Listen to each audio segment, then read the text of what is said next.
Hi friends, स्वागत है आप सबका मेरे एक और नए ब्लॉग में, यानी कि सुमन ऑफिशियल उत्तराखंडी ब्लॉग में। फ्रेंड्स, आज मैं घर पर बैठकर सिलाई का काम कर रही हूँ। अभी टाइम हुआ है 10:30। मंगलवार का दिन है और आज 10 तारीख है। सुबह से मैंने बच्चों को नहला धुला के स्कूल भेजा, उसके बाद अपने आप नाश्ता पानी किया और नहा करके मैं काम पर अब बैठ चुकी हूँ। मैं सिल रही हूँ यहाँ पर एक कुर्ती, कस्टमर की कुर्ती आई हुई थी। फ्रेंड्स, मेहनत करना बहुत अच्छी बात है।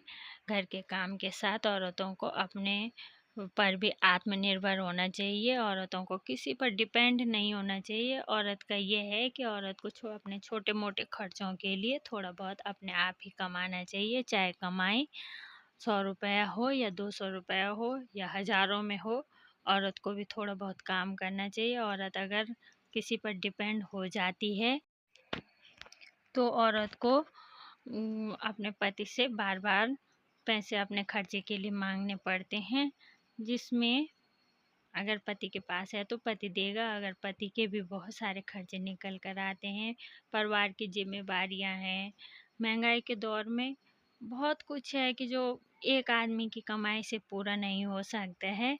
इसलिए औरतों को अपने खर्चे के लिए थोड़ा बहुत कमाना ज़रूरी है।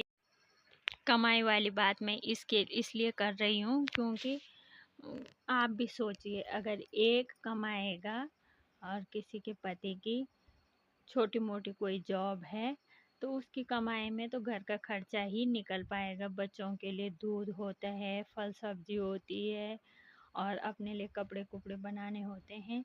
तो सब कुछ पूरा नहीं हो सकता है। एक छोटी सी नौकरी में सब कुछ पूरा नहीं हो सकता है। अगर दोनों मिलकर कमाएंगे तो अगर पति बच्चों के लिए फ़ीस वगैरह का इंतज़ाम करता है, बच्चों की गाड़ियों का, आजकल तो प्राइवेट स्कूलों में फ़ीस का बहुत ज़्यादा बोझ बच्चों के पेरेंट्सों पर पड़ता है, जिसमें पेरेंट्स अपने खर्चों को कम करके, अपने उस शान शौक को कम करके और बच्चों के लिए करते हैं।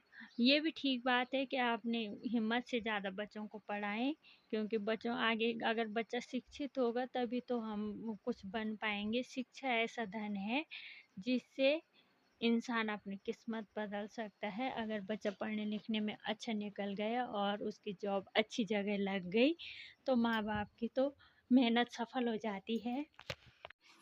शिक्षा के साथ साथ बच्चों को खान पान का भी विशेष ध्यान रखना चाहिए, क्योंकि अगर बच्चा स्वस्थ रहेगा तभी तो पढ़ेगा। और बच्चे को हर वक्त छोटे बच्चों पर पढ़ाई का बोझ नहीं डालना चाहिए। बच्चा अगर टैलेंटेड होगा तो बच्चा खुद ही पढ़ लिख कर, जितना उसके टीचर ने पढ़ाया है, खुद ही पढ़ेगा। और बच्चे के साथ माँ बाप को दोस्तों जैसा व्यवहार करना चाहिए, ताकि बच्चा स्कूल में घटी हुई या स्कूल से बाहर खेल खूल के लिए जाने में या ट्यूशन जाने में घटी हुई कोई भी बात अपनी माँ को बता सके। माँ के लिए ये ज़रूरी है कि अपने बच्चे को डांटे डपटे ना, और बच्चे को प्यार से उसके हर काम में मदद करे। ये तो बात थी प्राइमरी लेवल के बच्चों की, यानी कि प्री नर्सरी से और 5th तक के बच्चों के लिए ये ज़रूरी है। जब बच्चा 6वीं में पहुंच जाता है तो बच्चे की उम्र भी और थोड़ा वो भी थोड़ा दिमाग भी थोड़ा ऊपर चला जाता है। बच्चा भी अपनों को सीनियर सेकेंडरी वाला समझता है, तो बच्चे को फिर भी अपनी पढ़ाई की टेंशन तो होती है कि स्कूल में हमें टीचर से डांट पड़ेगी अगर हम पढ़ेंगे लिखेंगे नहीं। इसलिए बच्चे को ज़्यादा बोझ डालना ही नहीं चाहिए, क्योंकि पढ़ाई लिखाई तो होती रहेगी। बच्चे का दिमाग फ्रेश होना चाहिए, बच्चा स्वस्थ होना चाहिए।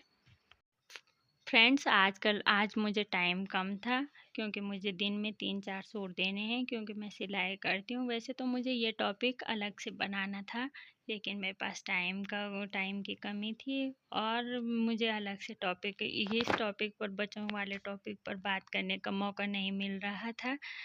इसलिए मैं आप सबके सामने अपनी बात सिलाई करते करते ही रख रही हूँ।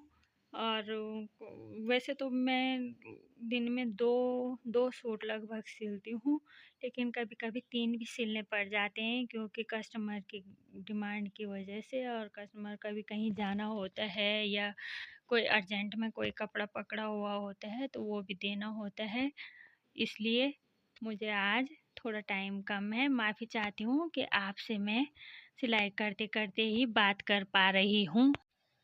देखिए, बातों-बातों में मेरी कुर्ती भी बनकर तैयार होने लगी है। अब मैं उस पर स्टेप लगा रही हूँ टिच बटन के लिए, जिससे कि हमारी कुर्ती का गला इधर-उधर नहीं होता और अंदर की समीज़ बाहर दिखाई नहीं देती। बस इसके बाद मेरी कुर्ती तैयार हो जाएगी। इसमें मैं इंटरलॉक और प्रेस करूँगी और उसके बाद कस्टमर को दे दूँगी। फ्रेंड्स, मैं आपको इस कुर्ती को कस्टमर पे पहनी हुई तो दिखा नहीं सकती क्योंकि कस्टमर थोड़ी दूर के हैं और मेरे यहाँ पे मैं रूम में ही बैठकर सिलाई करती हूँ, तो मेरे यहाँ पे कस्टमर के कपड़े चेंज करने की कोई व्यवस्था नहीं है क्योंकि घर पर कभी मेरे हस्बैंड होते हैं, कभी बच्चे होते हैं, इसलिए कपड़े चेंज करने की कोई व्यवस्था है नहीं। इसलिए कस्टमर को घर जाकर ही ये कुर्ती नापनी होगी। और उसके बाद ये देखिए, मैंने पैंट भी और कुर्ता भी दोनों तैयार कर दिए हैं। अब बस इसमें इंटरलॉक करना बाकी है।